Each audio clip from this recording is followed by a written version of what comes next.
Purvanchal today news का नया अंदाज।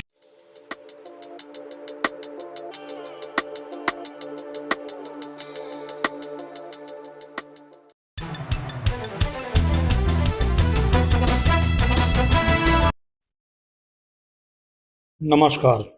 भारत में व्यापक हो गया है। मोदी मौन है तब भी, जबकि उनसे मुफ्त में परीक्षा की टिप्स पाने वाले छात्र आगे की कक्षा में पहुंचने के बजाय सड़क पर हैं। प्रोफेसर बनने वालों की परीक्षा यूजीसी नेट निरस्त है। अब यह सीबीआई के सिर माथे पर है। डॉक्टर बनने वाले विद्यार्थियों की विशेष परीक्षा को तो माफिया नीट ही पी गया है।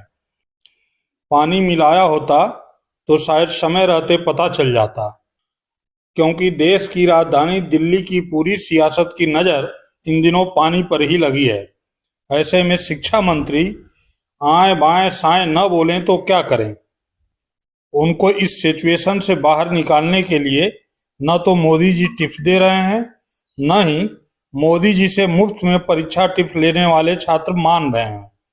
नतीजतन शिक्षा मंत्री ने कोई पेपर ही नहीं लीक हुआ, यह बोल दिया तो बोल दिया। बात 100% सही है। पहली बार कोई पेपर थोड़ी ही लीक हुआ है। व्यापम से लेकर अब तक लीक का नीट और क्लीन इतिहास है। लीक ने दर्जनों बार व्यापक स्तर पर ऐसा कर दिखाया है। इसीलिए मंत्री जी ने यह सोचे बगैर ही बयान दे दिया कि थाली और कोरोना के बीच का कनेक्शन जाने बगैर मोदी की एक अपील पर एक साथ थाली बजाने वाला लोक तंत्र का भी बैंड बजा सकता है। सो बज रहा है। पहले मंत्री जी को सुनिए, फिर राहुल गांधी को, फिर तंत्र के बज रहे बैंड को सुनाएंगे कैसे साल दर साल माफिया ने बना डाली लीक की लंका, और मोदी जी कभी मन से तो कभी मंच से सिर्फ अपने नाम की बजाते रहे डंका। कराया कोई भी एक भी जगह पे प्रमाण नहीं है। एक एलिगेशन पेपर लीक हुआ है, कहां है प्रमाण हुआ है? एक दो चीजों की न्यूज आइटम पे अगर प्रमाण आधारित होता है तब कोर्ट उसको विचार करेगी, सरकार अपना पक्ष रखेगी। वो कोर्ट में 8 जुलाई को चर्चा भी होगी, वो कोर्ट के सामने। NEET paper and UGC NET के जो पेपर्स हैं वो लीक हुए हैं और एक कैंसिल भी हुआ है। इसी कारण जो हिंदुस्तान में पेपर लीक हो रहे हैं उसको नरेंद्र मोदी रोक नहीं पा रहे हैं या रोकना नहीं चाहते हैं। जी हाँ, राहुल गांधी इस मुद्दे पर यूं ही नहीं गंभीर हैं। इसके पीछे 10 वर्ष बाद पहली बार कमजोर दिख रही सरकार है। चुनावी मुद्दों की निरंतरता है और कदम दर कदम भाजपा की विफलता है। उत्तर प्रदेश में कुर्मी और पासी का साथ छोड़ देना, नौकरी रोजगार जैसे मुद्दों पर नौजवानों का नाराज हो जाना, और अब उन छात्रों का सड़क पर आ जाना जो परीक्षा से पूर्व मोदी की टिप्स की गांठ बांधा करते थे। ये उदाहरण सरकार पर न मात्र प्रश्न है बल्कि उसकी लगातार घट रही विश्वसनीयता के प्रमाण हैं। वानगी देखिए, पटना में सालवर पकड़े गए, गुजरात में पकड़े गए, नीट के दिन और एक दिन पहले पकड़े गए। इसी दौरान बिहार में मुकदमा दर्ज हुआ। तहरीर से स्पष्ट है नीट का पेपर लीक हुआ। माफिया संगठित तरीके से इसमें लिप्त पाया गया। स्थानीय अखबारों ने इन खबरों को पर्याप्त स्थान दिया। स्क्रीन देखिए।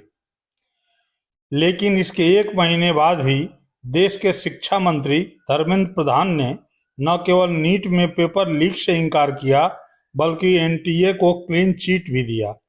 ऐसे में कल तक मोदी के मुरीद रहे बच्चे आक्रोशित हुए और सड़क पर उतर गए।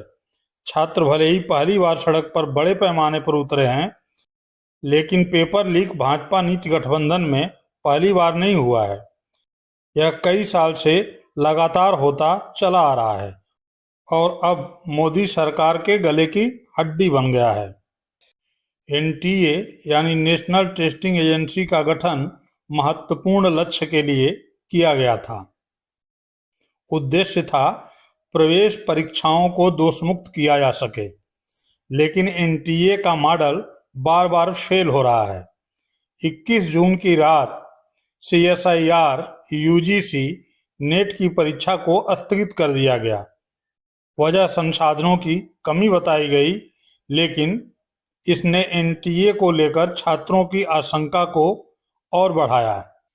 उत्तर प्रदेश, हरियाणा, उत्तराखंड, राजस्थान, मध्य प्रदेश, गुजरात, बिहार, झारखंड, ओडिशा, महाराष्ट्र, कर्नाटक, तेलंगाना, असम, अरुणाचल प्रदेश और जम्मू कश्मीर, ये देश के वो 15 राज्य हैं जहां पिछले 5 साल में 41 भर्ती परीक्षाओं के पेपर लीक हुए। यानी परीक्षा में पेपर लीक की महामारी देश भर में फैल गई है। सभी बड़े राज्यों के करोड़ों छात्र इससे पीड़ित हैं। नीट की परीक्षा में गड़बड़ी के बाद सड़क पर दिख रहा विरोध एक वानगी मात्र है। यह और बात है कि नीट परीक्षा के 47 दिन बाद एनटीए में सुधार के लिए सरकार ने कमेटी बनाने का फैसला किया है, जो एनटीए में सुधार के लिए सुझाव देगी। दूसरी तरफ छात्र समस्या की जड़ के बारे में जानना चाहते हैं। एनटीए का गठन वर्ष 2018 में हुआ, लेकिन उसकी स्थापना के बाद से तकरीबन हर साल परीक्षा में गड़बड़ी और धांधली के आरोप लगते आ रहे हैं। साल 2019 में जेईई मेंस के दौरान छात्रों को सर्वर में खराबी होने के कारण परेशानी का सामना करना पड़ा था। साथ ही कुछ जगहों पर छात्रों ने प्रश्न पत्र में देरी की भी शिकायत की थी। NEET undergraduate medical entrance exam 2020 में एनटीए पर गंभीर सवाल खड़े हुए थे। एग्जाम को कई बार स्थगित करना पड़ा था। इस परीक्षा में कई अनियमितताओं की शिकायतें सामने आई थीं। साल 2021 में जेईई मेंस के एग्जाम में कई जगहों पर शिक्षा माफियाओं की तरफ से गलत तरीके से एग्जाम पास करवाने की कोशिश का भी आरोप लगा था। 2021 में ही नीट परीक्षा में राजस्थान के भांगरोटा में सालवर गैंग द्वारा गड़बड़ी करने का मामला सामने आया था। इस मामले को लेकर भी देश भर में हंगामा देखने को मिला था। विभिन्न केंद्रीय, राज्य, प्राइवेट और डीम्ड यूनिवर्सिटी में प्रवेश के लिए आयोजित कॉमन यूनिवर्सिटी एंट्रेंस टेस्ट में साल 2022 में गड़बड़ी की शिकायत हुई थी। सबसे ज़्यादा शिकायतें राजस्थान से आई थीं। इसके बाद एजेंसी को कुछ जगहों पर फिर से एग्जाम करवाना पड़ा था। इस साल नीट परीक्षा को लेकर देश भर में हंगामा जारी है। छात्र ग्रेस मार्क्स को लेकर नाराज हैं। बिहार में पेपर लीक का खुलासा हो चुका है, जिसमें एनटीए की विश्वसनीयता और पारदर्शिता सवालों के घेरे में है। 18 जून को हुई यूजीसी नेट की परीक्षा भी रद्द की जा चुकी है। यह फैसला यूजीसी को गृह मंत्रालय से पेपर आउट होने का इनपुट मिलने के बाद लिया गया। इस तरह एनटीए की स्थापना के 6 साल में सिर्फ 2 बार, साल 2018 और 2023 में पेपर लीक और गड़बड़ी की शिकायत नहीं मिली, वरना एनटीए बनने के बाद तकरीबन हर साल परीक्षा सवालों में घिरी रही है, जो केवल अब सिस्टम पर ही नहीं बल्कि केंद्र सरकार पर भी भारी पड़ने लगी है, जिसे शिक्षा मंत्री के इस्तीफे की मांग के रूप में देखा जा सकता है। मोदी सरकार अगर जल्दी ही रोजगार और शिक्षा पर विशेष ध्यान नहीं देती है तो ये दोनों मुद्दे उसके लिए गंभीर बन जाएंगे और विपक्ष के लिए राजनीति करने का सबसे बड़ा हथियार।